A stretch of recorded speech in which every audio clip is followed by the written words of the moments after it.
relationnelles, les carences affectives. Je vous donne un exemple de perturbation éducationnelle. T'as rien mangé? C'était pas bon ce qu'a préparé papa? C'était pas bon? Ah si papa, mais j'ai plus faim. Ah si c'était bon, tu vas continuer à manger. Mais non papa, j'ai plus faim. C'était pas bon. L'enfant mange, mais tu vois, tu fais plaisir à papa là. C'est une perturbation éducationnelle assez fréquente, mine de rien. Alors, je vous rassure, souvent pour dérégler le vivant, enfin un ensemble de perturbations. Les perturbations relationnelles, on en a parlé, si vous vivez avec un pervers narcissique, vous allez vous mettre à perdre du poids, à prendre du poids, à mal dormir, il y aura des dérégulations du vivant qui peuvent se manifester sur le corps. Puis ça va entraîner quelque part, quand le vivant est déréglé, est perturbé, qu'est-ce qui se passe? Il va perdre la capacité à vous envoyer les bonnes informations au bon moment. Vous allez plus savoir si vous avez faim, plus faim.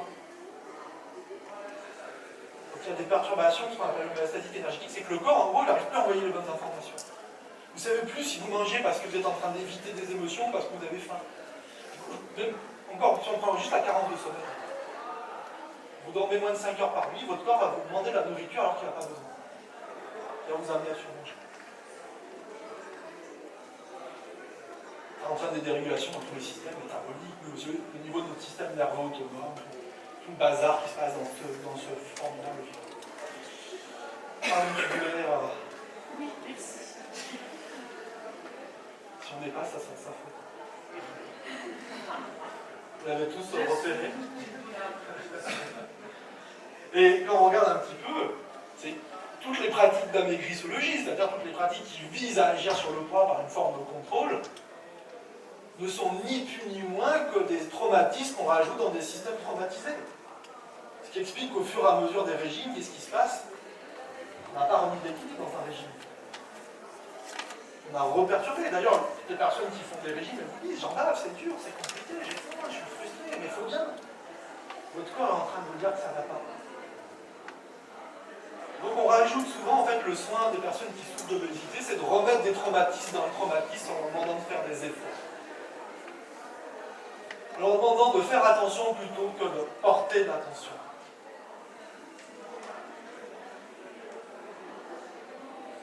C'est ça la démarche diététique, c'est remettre le vivant dans un état de régulation et d'équilibre. C'est mon job. Moi ça me fait marrer, il n'y a pas longtemps, j'ai un groupe professionnel, mes collègues qui travaillent chez Nature House, vous connaissez les trucs Nature House, machin, tous ces trucs. Il y a beau avoir des diététiciens là-dedans, ils ne font pas de la diététique. Ils font autre chose. Vu que la diététique, c'est mettre du vivant dans le vivant. C'est-à-dire équilibrer un système. Manger 100 grammes de machin, supprimer, éviter, vous connaissez ça. On est encore dans la pratique d'amaigrissologie qui ne donne que des résultats. On le sait maintenant depuis 60 ans. C'est pas depuis 2010, on le sait depuis 60 ans. Ça fait quoi? Quelqu'un l'a dit tout à l'heure. Ça fait grossir. Ce n'est pas de la diététique. Il y a beau avoir des diététiciens, ils ne font pas de la diététique. Diététique, hein, au niveau de l'étymologie. Daiata, mot grec, qui voulait dire façon de vivre harmonieuse. Façon de vivre harmonieuse. Comme façon de le traduire, on s'entend plutôt sur façon de vivre harmonieuse. En gros, comment on prend soin de soi. Ça me fait bondir maintenant, on parle de diète culture. Arrêtez de parler de diète culture. La diète culture, ça veut dire quoi? C'est la régime culture, à la limite. Hein. La maigrissologie, mais c'est pas la diète culture. La diète, c'est justement l'art de prendre soin du vivant. C'est mon métier. Donc quand vous allez voir un professionnel qui se dit diététicien, qui vous donne encore des régimes, des règles de contrôle, des trucs qui ne visent pas à harmoniser le vivant, il ne fait pas de diététique, il fait autre chose. Il fait de la maigrissologie. Mais ne soyons pas trop durs hein, envers les professionnels, c'est peut-être qu'on ne leur a pas appris à prendre en charge qu'est-ce que c'était que la maladie. Moi, quand j'ai fait mes études de diététicien, c'était en 99, on m'a expliqué que les gens obèses, c'est simple, c'était des gens qui mangeaient trop, il fallait réduire 25% leur rapport en calories. Donc comme si c'était, en fait, les gens obèses, c'était juste un problème de thermodynamique. Et qu'est-ce qui se passe quand vous enlevez 25% de calories dans un système qui allait bien? Vous le mettez dans un état restreint, donc dans un état de plus en plus perturbé. Ce qui peut marcher à court terme, hein. Et puis au bout d'un moment, des perturbations n'ont jamais amené d'équilibre. On a appris ça, hein. On enseigne encore. Voilà. Il n'y a pas un cours sur qu'est-ce que c'est que l'obésité. Que c'est la somme finalement de malchance génétique et de perturbation. Comme ça qu'on pourrait le résumer. j'ai pas de chance génétiquement. Et en plus, il y a des perturbations qui rentrent dans un système qui fait que mon système se dérégule. Après, il y a des facteurs sociaux, des facteurs aussi environnementaux, on est d'accord. Tant que ça sera enseigné comme un problème thermodynamique d'entrée et de sortie, c'est-à-dire qu'on n'a rien compris à ce que c'est cette maladie. Rien. Mais le métier est en train d'évoluer, doucement, mais sûrement. Et donc, notre travail, c'est quoi? C'est de prendre soin des besoins, quoi. Ça va être de se dire, bah oui, il y a des besoins, comment on va y répondre au mieux? Ça ne veut pas dire répondre par le trop pour autant. Je ne fais pas l'apologie de l'hédonisme, moi. Je fais l'apologie de l'épicurisme. C'est-à-dire, il y a des besoins, on va y répondre. Ni trop, ni trop peu. J'ai un besoin de sommeil. J'ai besoin de 8 heures de sommeil, ça ne sert à rien d'en avoir 10 heures non plus. Hein. De toute façon, le vivant, quand on lui donne trop, qu'est-ce qu'il fait aussi si vous lui donnez trop? Si vous mangez trop, si vous faites trop la fête, qu'est-ce qu'il va vous donner comme information? Il va vous le dire aussi que ça ne vous convient pas. Il va vous dire, arrête un peu là, c'est bon, quand vous avez passé, vous êtes en arrêt maladie, vous avez fait 3 000, 12 heures, au bout d'un moment, il vous dit, je suis pas en forme là, il faut peut-être que tu me fasses un peu bouger là. C'est bon, on a assez dormi. Quand vous avez fait pour les fêtes de fin d'année tous les repas, au bout d'un moment, votre corps il vous dit, j'en ai marre là. D'accord avec moi, il vous dit, c'est bon là, on a mangé, calmez un peu le jeu. Le vivant, il sait aussi communiquer sur ses moments. Donc réguler ses émotions, vivre des émotions positives. Je crois que l'assiette est quand même un bon support d'émotions positives. Adopter un mode de vie régulant le stress, et ça c'est la base aussi du travail qu'on va faire, hein, c'est de se dire aussi de devenir égoïste, et de se dire là j'ai besoin de 5 minutes de bonheur. Et ça apprend aussi à devenir égoïste. Vous savez, on a beaucoup de patients, et même beaucoup de patientes, qui sont dans ce qu'on appelle les schémas d'abnégation. C'est pas important ma propre personne, ce qui est important c'est mes enfants, c'est mes collègues, c'est les autres. Moi je suis pas très important dans l'histoire. Maintenant on va apprendre aussi à se dire là, ça fait 1 heure que je bosse, j'ai besoin d'aller m'aérer 5 minutes. Adopter une alimentation joyeuse, sans trop et trop peu, c'est aussi votre travail, c'est finalement répondre aux besoins ni par le trop ni par le trop peu, agréable, diversifié, soigner son hygiène de sommeil, pour remettre le corps en mouvement. Alors après, c'est pas la même chose que la tyrannie du sport. Vous savez, maintenant, dans une société, il faut faire du sport. Vous connaissez les blue points, ces endroits sur la planète où il y a des centenaires? Puis des centenaires qui vivent bien, pas des centenaires qui sont dans des EHPAD avec Alzheimer et tout, parce que ça, personne n'en veut. Être centenaire comme ça, moi je veux pas. Être centenaire en train de faire mon jardin, moi je veux tout de suite. Blue point sur la planète, et il y a un point commun, c'est que ces gens-là, ils ont des émotions positives, il y a de la vie sociale, ils mangent plutôt des choses peu industrialisées, voire pas du tout industrialisées, et ils font pas de sport. Ils font de la marche et du jardinage. Ils mettent leur corps en mouvement. Ils ont une hygiène du mouvement. C'est important, vous voyez, dans l'histoire. Et le sport, c'est souvent ni plus ni moins qu'un truc pour contraindre les gens en surpoids, pour perdre du poids. C'est encore des traumatismes. On ne le fait pas pour prendre soin de soi. Ça serait quoi faire du mouvement? Moi, j'aime bien parler de mouvement plus que de corps en mouvement, ça me rend plus que fort. Comment on va pouvoir remettre du mouvement? Non pas pour contrôler le vivant, mais pour en prendre soin. Prendre soin de son microbiote, c'est vos bactéries dans le ventre, ça c'est par votre diversité alimentaire. En interaction, de toute façon, quand vous agissez quelque part, vous agissez un peu partout. Quand vous calmez le stress, vous dormez mieux. Quand vous mangez bien, vous régulez aussi votre stress. Hein, simplement avoir un repas joyeux, c'est un bon régulateur. On a montré, par exemple, dans une famille où les repas sont conflictuels, vous avez une augmentation très forte du risque de boulimie chez l'adolescent. Simplement de se mettre autour d'une table, de s'amuser autour d'une table, de couper la télé, d'arrêter de parler des problèmes autour de la table qu'on a nos ados, nos enfants. Là, t'as encore une mauvaise note, non, parle-moi de ce qui s'est bien passé, tiens, mange le plat, c'est bon. On est là, on est ensemble et on rigole. C'est un facteur de régulation du comportement alimentaire majeur chez les adolescents. C'est ça mon boulot de diététicien, c'est aussi poser la question, comment ça se passe? Votre ado, là, il prend du poids, mais comment ça se passe à la maison? C'est quoi l'ambiance? Mon mari, de toute façon, on se parle depuis longtemps, il mange avant, l'ado, il mange dans la chambre. Ok, j'entends que c'est bien, mais comment on pourra renouer avec quelque chose de plus régulier? Certainement se reconnecter à son corps. Se reconnecter à son corps, j'en parlais tout à l'heure, un petit atelier que j'ai donné, c'est on a beaucoup dit aux gens qui étaient obèses, qui souffraient de cette maladie, arrêtez de faire confiance à votre corps. Vous ne pouvez pas vous faire confiance, parce que si vous vous écoutez, vous allez manger trop. Vous devez vous contrôler. Donc oui, on voit beaucoup de personnes qui souffrent de cette maladie qui ne savent plus, finalement. Ils ont les signaux, ils ont tous. Ils ne savent plus les interpréter. Parce qu'on leur a dit que c'était dangereux de les interpréter. Donc Ou peut-être que c'est plus possible de les interpréter du fait d'un traumatisme. D'où aussi l'importance de la pluridisciplinarité. Et finalement, nous, on a trois axes. Je me suis reposé finalement sur le travail qu'on fait en thérapie d'acceptation d'engagement. On a trois axes pour mettre de l'harmonie en vivant. On a un axe qui est de se reconnecter finalement en vivant. Se reconnecter à ses besoins, se reconnecter au moment présent. C'est bête, mais quand vous mangez, si vous êtes en train de penser à votre poids sur la balance demain, vous n'êtes plus dans le moment présent, vous n'êtes plus avec vos besoins. Tiens, j'ai faim, tiens, j'ai besoin d'un gâteau au chocolat, aujourd'hui j'ai besoin d'un fruit. Vous êtes dans une forme de projection dans le futur qui vous coupe de moment présent. Pour connecter les signaux, agir, parce que l'action c'est le seul moyen d'être libre. Agir pour prendre soin de notre corps, non pas pour mettre du contrôle sur lui, mais pour le bichonner ce copain. Pour le bichonner, pour en prendre soin dans notre manière de bouger, dans notre manière de le nourrir, dans notre manière de le faire rire. Tiens, t'es mon pote. T'es un miracle déjà, t'es là, t'es un miracle, c'est formidable que tu sois là. On va faire du bon chemin ensemble. Et c'est pas évident d'avoir cette relation-là avec notre corps. De dire, tiens, lui c'est un copain. Et on va devoir se libérer de pas mal de choses. Si on regarde un peu se reconnecter à nos envies, à la joie, à la faim, à la soif, à la sécurité, les actions, ça va être agir avec le corps et pour le corps. C'est-à-dire qu'on va agir pour lui, pas contre lui. Mais j'ai tellement vu de personnes qui viennent nous voir en cabinet et qui toute leur vie, ils utilisent des mots du domaine martial. Ils nous disent quoi? Toute ma vie, ça a été un combat. Je lutte contre mes envies, je contrôle. Ah, c'est notre fatigué quand on se bat, tout ce sport. Donc là, on va retourner, qui ne font pas du sport pour prendre soin d'eux, qui font encore du sport comme une énième manière de contrôler. Et ce qui contribue d'ailleurs à un épuisement de l'énergie vitale. Le vivant, quand on le contraint, notre énergie vitale, elle baisse. Alors quand on en prend soin, qu'est-ce qu'elle fait, notre énergie vitale? Elle remonte.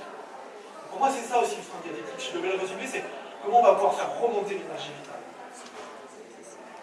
Puis ça va être se libérer de nos peurs, de nos exigences trop hautes, de schémas d'abnégation. Les schémas d'abnégation, c'est je ne suis pas quelqu'un d'important.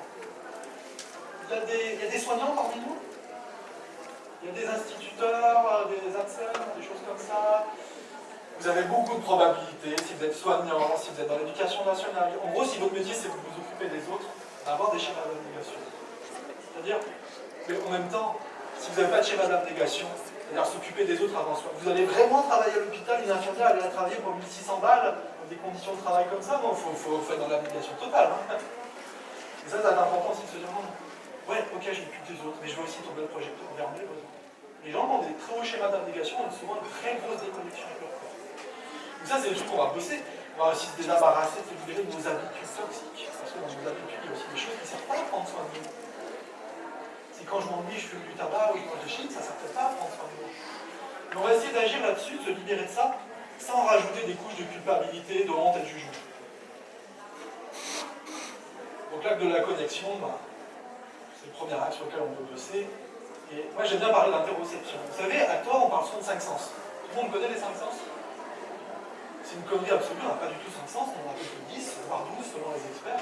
On en a au moins 10, et parmi les sens, il y en a un qui sert juste à faire remonter l'information de là à là. Ça s'appelle l'interoception. C'est le sens qui vous permet de savoir quand vous êtes fatigué, quand vous avez besoin d'être nourri, quand vous avez besoin d'être hydraté, quand vous avez des émotions. Ça passe par les viscères, les émotions. Ça me prend au tripes. Ça me remplit le cœur de joie. C'est un sens à part entière. Et on sait que là, ça va être important de retravailler avec les patients sur reconnecter. Une expérience que je fais faire avec nos patients, c'est juste boire de l'eau et d'observer que cette eau traverse l'œsophage et qu'elle va remplir l'estomac. C'est aussi s'entraîner à repérer. C'est pas le fait d'être dans cet état confortable quand on a mangé à notre faim. C'est aussi un facteur de régulation des émotions. Les émotions, c'est des expériences du corps qu'on interprète. Mieux vous êtes connecté à ce qui se passe dans votre corps, quelqu'un nous en parlera si c'est cet après-midi, c'est ça. Plus vous êtes connecté à ce qui se passe dans cette expérience de dedans, mieux vous allez favoriser par delà la régulation des émotions. On a montré que plus votre conscience interoceptive, c'est-à-dire la connexion avec ces informations et autres, en tout cas plus les basses, plus vous avez de risque d'avoir des problèmes d'insatisfaction corporelle. En gros, se reconnecter à son corps comme un objet vivant qui expérimente des choses, qui vit des choses, tiens, le confort d'avoir mangé à sa faim, peut-être même Un autre sens, par exemple, qui est la proprioception, simplement prendre conscience de votre corps quand vous faites du mouvement, quand vous faites votre gym, quand vous faites votre yoga, quand vous faites votre petite marche, simplement prendre conscience que votre corps est là, développer un sens qui s'appelle la proprioception, et qui va améliorer la relation que vous avez avec votre corps, parce que du coup, votre corps devient aussi quelque chose de vivant qui s'exprime. Ça devient un copain qui bouge, et plus simplement le truc que je critique quand je suis face au miroir. Donc si on regarde un peu sur cet axe de la correction, c'est pas exhaustif du tout. Hein. C'est ressentir le plaisir d'avoir mangé à sa faim, j'en reviens à l'attraction, tir épicure. C'est trouver un bon équilibre entre le mental et le corps dans le choix alimentaire. C'est pas un problème de penser un peu de nourriture, c'est pas un problème d'avoir des pensées sur la nourriture, de dire j'ai pas mangé de légumes depuis longtemps, ça serait bien que j'en mette dans mon assiette, c'est pas un problème. C'est un problème quand ce mental contraint le corps à faire des choses que le corps n'avait pas envie de faire. Ça vous est déjà arrivé de vous forcer à manger un truc, vous dire tiens là j'ai mangé des légumes parce qu'hier j'ai trop mangé, sans vraiment en avoir envie. Alors, votre corps il vous dit arrête, c'est pas ça dont j'ai besoin. Ça vous est déjà arrivé peut-être de vous dire je sens en moi que j'ai encore faim, mais là je vais m'arrêter de manger parce que c'est marqué sur le papier où ça serait raisonnable. Là c'est votre tête qui fait ça. Et parfois votre corps il va vous dire arrête, c'est pas juste ce que tu fais. Moi je suis en train de te remonter une information comme quoi c'est pas suffisant. Faire l'expérience agréable du corps en mouvement, c'est tout un travail que je fais sur la remise en mouvement du corps par l'expérience agréable. Faites juste, tiens, reprendre l'habitude d'aller marcher avec les sensations corporelles. Et sans chercher de la souffrance, sans chercher à vous maltraiter dans le mouvement. Repérer les signaux internes de fatigue, alors ça, c'est un gros travail. C'est-à-dire, tiens, le droit à la fatigue, le droit aussi à la paresse, le droit à se dire, je suis crevé aujourd'hui, je ne vais pas faire ménage aujourd'hui. Ah, je vois quelqu'un qui me regarde, il y a mes schémas qui se mettent en route quand c'est comme ça. C'est important aussi de pouvoir reconnaître ça.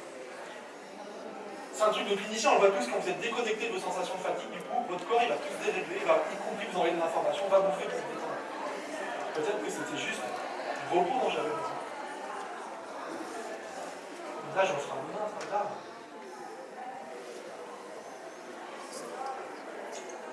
Tourner le regard vers les expériences émotionnelles, c'est du corps, c'est corporel. Là, les psychologues vous aiment beaucoup, les thérapeutes du corps vous aiment beaucoup. Apprendre à reconnaître corporellement ce qui vous anime. Et c'est aussi le corps ce qui nous anime. Moi, j'aime bien aussi commencer des entretiens. Là, j'avais une jeune fille qui est super accidentale, la pire pathologie pour avoir une adolescente. C'est horrible cette maladie. Et quand elle vient en consultation, souvent qu'est-ce qu'on parle? Ça bouse et ça. Je sais qu'elle a repris ses études là. Je dis, qu'est-ce que tu as fait là cette semaine après tes études? Quel était le meilleur moment de ta semaine? Ah bah ouais, en fait c'est super parce que j'ai ma copine qui habite pas loin, on allait boire un café ensemble. Comment c'était pour toi? Dans ton corps, c'est comment? Ça faisait du bien. Tu vois, le soin qu'on fait, c'est ça. De remettre du vivant dans le vivant, c'est pas uniquement que tu manges quand tu manges. C'est que là, cette expérience du vivant qui te dit que ça va bien, tu vois bien que la moitié, tu n'as même pas à stimuler une expérience. Là, ça m'intéresse cette expérience du vivant quand tu allais boire le café avec cette copine et puis tu t'es senti la vivance. Tu t'es senti qu'il y avait quelque chose qui t'anime. Est-ce que tu serais d'accord qu'on fasse de cette expérience du vivant notre fil conducteur du travail qu'on va faire ensemble? Ça va? Tu ne perds pas?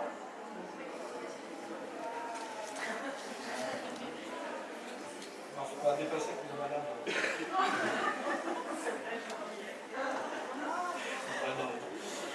J'ai beaucoup un moment pour couper le micro. Moi, je suis un comportementaliste. Je viens de mes formations, c'était la thérapie comportementale et cognitive. Je suis diététicien, mais je suis formé à la thérapie comportementale et cognitive. Et pour moi, le comportement, les actions, c'est la chose la plus importante dans la vie. Agir parce que par l'action, on va pouvoir trouver la liberté. Et c'est hyper important de se dire finalement qu'on va réapprendre à orienter nos comportements de manière courageuse. Parce que c'est courageux d'empêcher des fois de se dire maintenant je vais m'occuper de moi. C'est courageux ça. C'est courageux de se dire tiens, je vais aller à la piscine parce que j'ai besoin de bouger. Peut-être que je devrais affronter le regard des autres, c'est courageux. Peut-être que ça va être courageux de se dire tiens, toute ma vie j'ai pensé aux autres. Maintenant je vais penser à moi puis je vais bloquer 1 heure pour aller au sport pour me faire du bien. Et bien, on va réorienter nos comportements de manière courageuse en direction de notre petite personne. On va revenir égoïste. Moi. On va pas devenir qu'égoïste, on va devenir égoïste juste pour ça, ce qui est un petit peu. Pour que nos actions elles soient plus dirigées vers le contrôle, vers la lutte, mais qu'elle soit dirigée vers le bien-être, notre équilibre personnel, vers nos valeurs, que nos choix puissent être orientés en direction du vivant, cette harmonie du vivant. C'est pas toujours facile, c'est pas toujours simple. Ça, c'est notre travail aussi d'aider les personnes à reprendre le contrôle de sa santé physique, mentale, sociale, sa féminité, sa masculinité. Reprendre le contrôle. Et c'est par des petites actions qu'on reprend le contrôle. Là, j'ai une patiente qui me dit, mais Florian, vous voulez que je me fasse belle, moi, vous avez vu à quoi je ressemble? Je suis obèse. Ça, c'est sa tête qui le raconte quelque part. Vous savez, imaginez que ça soit possible de vous faire belle. Imaginez maintenant que ça soit possible. À quoi ça pourrait ressembler si demain vous étiez, si c'était possible pour vous de vous faire belle, ne serait-ce que par un détail. Là, elle me dit, vous savez ce que je ferais, que je n'ai pas fait depuis longtemps, c'est que je me brosserais les cheveux. Comment ça serait pour vous? Vous voyez, là, c'est reprendre un peu le contrôle de sa féminité. Puis au contraire, j'ai une patiente qui me dit, moi, si je reprenais le contrôle de ma féminité, ça serait d'arrêter de me faire toute cette teinture et d'assumer que j'ai les cheveux pas vaisselle. Ça serait vraiment ça, reprendre le contrôle de ma féminité. C'est d'assumer qu'on peut être féminine avec les cheveux pas vaisselle. Parce que là, du coup, qu'est-ce qui fait qu'elle se fait des teintures? Non pas un choix, on peut très bien faire des teintures. C'est un choix totalement... Ça appartient à chacun. Non, c'est la pression de la société. Et reprendre le contrôle, pour elle, ça c'est d'assumer. C'est-à-dire, je vais être belle avec la chevelure pas vaisselle. C'est un travail que je vais faire sur finalement différentes sphères: alimentation santé, alimentation plaisir, repos, le look, la tenue vestimentaire, le soin corporel, la gestion du poids, le loisir, le sommeil, le corps en mouvement. À quel niveau c'est important pour moi? Et ça, chacun répond ce qu'il veut. Si c'est important, c'est pas à moi de décider. Il m'a donné là que c'est finalement sur la dernière semaine qui s'est écoulée, par rapport au repos, est-ce que j'étais pas assez, est-ce que c'était optimal ou est-ce que j'étais dans le trop? Par rapport à ma tenue vestimentaire, à mon look, est-ce que j'étais dans le pas assez, dans l'optimal, dans le trop? Et comment on va pouvoir faire des petits pas, être un peu plus dans l'optimal, d'en faire un peu plus quand c'est pas assez, d'en faire un peu moins quand c'est trop? Souvent c'est trop ici. Hyper contrôlé. Comment ça va être? Mon travail, ça va être d'aider le patient à renouer avec ces petits pas qui va leur permettre de reprendre le contrôle de leur vie, non pas pour faire plaisir aux diététiciens, à leur mari, pour faire plaisir à qui? À soi, juste de manière égoïste, on s'en fout des autres. Il y a un patient il n'y a pas longtemps qui me dit, vous allez être content de moi. Vous m'avez apporté du Bourgogne. Ah mais non, mais j'ai fait ça, mais je m'en ai rien à foutre, j'ai fait ça. J'ai fait plus de sport, j'en ai rien à faire, vraiment. Par contre, vous, c'était comment de le faire? Moi, c'était chouette. Moi, je me suis senti bien quand je l'ai fait. Ça m'intéresse. Par contre, ça ne me fait pas plaisir, ça m'intéresse que vous ayez fait ça parce que c'était bon. Si vous voulez me faire plaisir, faites pas de sport au niveau des Bourgognes. Je vous donnerai mes rêves. Je le fais presque de manière provocatrice, mais vous voyez, l'idée, c'est détacher du regard de l'autre. Détacher du regard du soignant, de mon mari qui voudrait que je perde du poids, de tous ces trucs, du médecin qui me met la pression. Je réagis en direction de la liberté au service de contrôle. Puis se libérer, finalement, c'est le troisième axe d'intervention, et les trois axes, on les travaille en même temps. De quoi on va devoir se libérer? De nos règles trop rigides, notamment sur le contrôle alimentaire, je peux pas, c'est bien, c'est mal. La majorité de ces règles, elles nous enferment. Moi, elles ont besoin d'être assouplies, ces règles. Je donne un exemple. Est-ce que c'est bien ou c'est mal de manger des frites? C'est ni bien ni mal. Si vous en mangez tous les jours, c'est peut-être pas génial. Si vous en mangez une ou deux fois dans la semaine, c'est de revenir aussi à une flexibilité des règles. C'est pas les règles en soi le problème. C'est comment ces règles, elles deviennent des ordres plutôt que des conseils. Vous avez déjà vu quand votre cerveau, ça devient un petit dictateur, là? Tu dois, il faut, c'est bien, c'est mal, toujours. Non. À la limite, il peut me donner des conseils, mon cerveau. Mais encore faut-il que ces conseils soient suffisamment souples pour que je garde une vie belle et heureuse. Vous libérez la pression des il faut, des je dois. Le patient, il n'y a pas longtemps, il m'a dit oui, il faut, je dois, je devrais. Ça fait 15 fois que j'utilisais il faut, je dois. On avait combien de kilos sur les épaules? Je me regarde, il fait au moins une tonne. Ce serait comment si on pouvait en poser ne serait-ce que la moitié?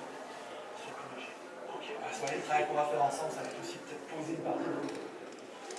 Prendre de la distance avec nos exigences insoutenables. Il y en a qui ont Instagram, là, qui regardent un peu les influenceuses fitness sur Instagram, vous voyez, quand on se compare à eux, là, quand je me compare, je me dis, ils sont où les muscles, pourquoi j'en ai pas? Et après, il y a mon cerveau qui fait tu devrais aller dans ce sens-là, vous voyez comme ça devient vite le bazar. Le temps passé sur les réseaux sociaux à se comparer, ça crée des exigences insoutenables qui fait que le rapport qu'on a avec notre corps, c'est toujours un rapport d'insatisfaction. Se libérer de schémas d'abnégation, c'est-à-dire un peu penser à soi, comme on l'avait compris. Se libérer des dictats sociétaux, du regard des autres. Ça donne du temps, ça. À quel point c'est nécessaire.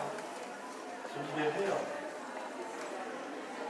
aussi des habitudes toxiques. Ça, c'est important.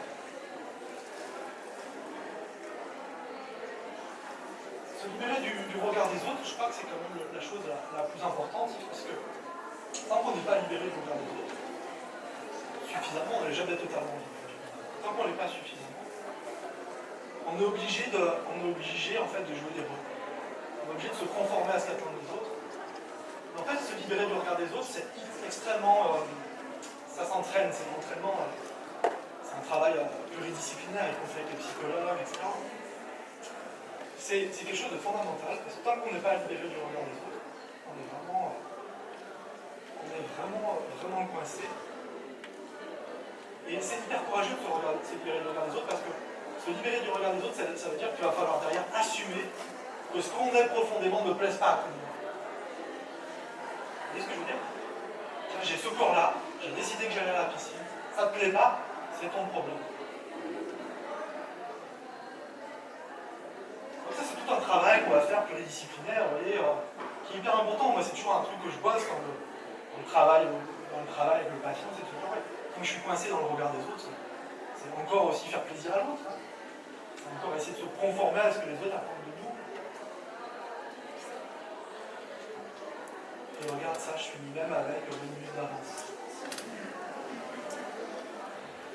Je fais un peu de promo. Comme quoi, c'était une mauvaise idée. Comme quoi, je suis trop bon à la gestion du timing. Ouais. En précommande, j'ai la promo, hein, je suis là pour vendre mes nouilles. Hein. Je comptais l'avoir aujourd'hui, à la base, il devait être livré fin septembre, octobre, je ne l'aurai pas. Il sort, du coup, il est un peu reporté au mois de janvier. Stoller a décidé que c'était au niveau marketing le plus sympa de sortir après les fêtes. On m'a dit que je ne voyais pas trop le rapport. Si, en fait, il y a un rapport, c'est de se dire le bouquin, c'est comment on va se libérer cette histoire de la relation pathologique qu'on a avec notre image corporelle. En fait, le sous-titre me parle beaucoup plus que le titre. Le sous-titre, c'est faire la paix avec son assiette et son corps en état. Et je crois qu'effectivement, qu'est-ce qu'on va après les fêtes, c'est que les gens sont en conflit avec eux. Comment on va pouvoir faire la paix avec ces 3 axes, connexion, action, libération. Donc, on est sorti au début janvier. Et franchement, il est excellent. Moi, je suis totalement libéré. À la libération, il y a un truc très français. Il faut tout le temps être humble en France. Moi, j'en suis très content. Je ne suis pas du tout. Moi, je suis content, je suis content. La fille, elle me dit, papa, tout ce qu'il fait à manger, c'est qu'il trouve que c'est bon. Il fait de la musique, c'est qu'il trouve que c'est... J'ai tellement pas d'humilité que le morceau de musique accompagné à la vidéo, c'est moi qui l'ai composé. C'est tellement bien que ça va trop aller avec la création de l'humanité. Je te presse de manière provoque, mais oui, c'est aussi tout un travail qu'on fait avec les patients. C'est aussi trouver le droit aussi de s'accorder de la valeur. J'ai le droit aussi de m'accorder de la valeur. Merci pour votre attention.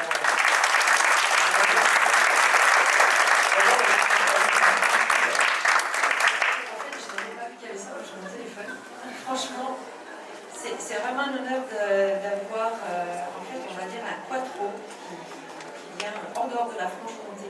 Et ça, je te remercie énormément, Florian, parce que tu m'as apporté beaucoup, tu apportes beaucoup aussi aux professionnels de santé, puisque tu proposes des formations en continu qui sortent un peu du cadre du diététique, comme tu le dis si bien, sur les chiffres, sur la balance. Et on sort vraiment...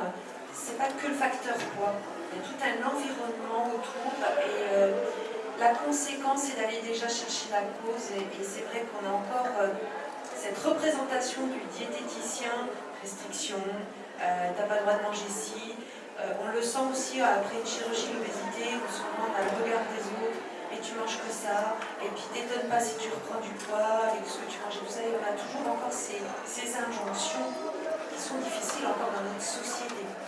Et ce qu'on se transmet aussi à nos enfants, parce que n'oublions pas qu'on est aussi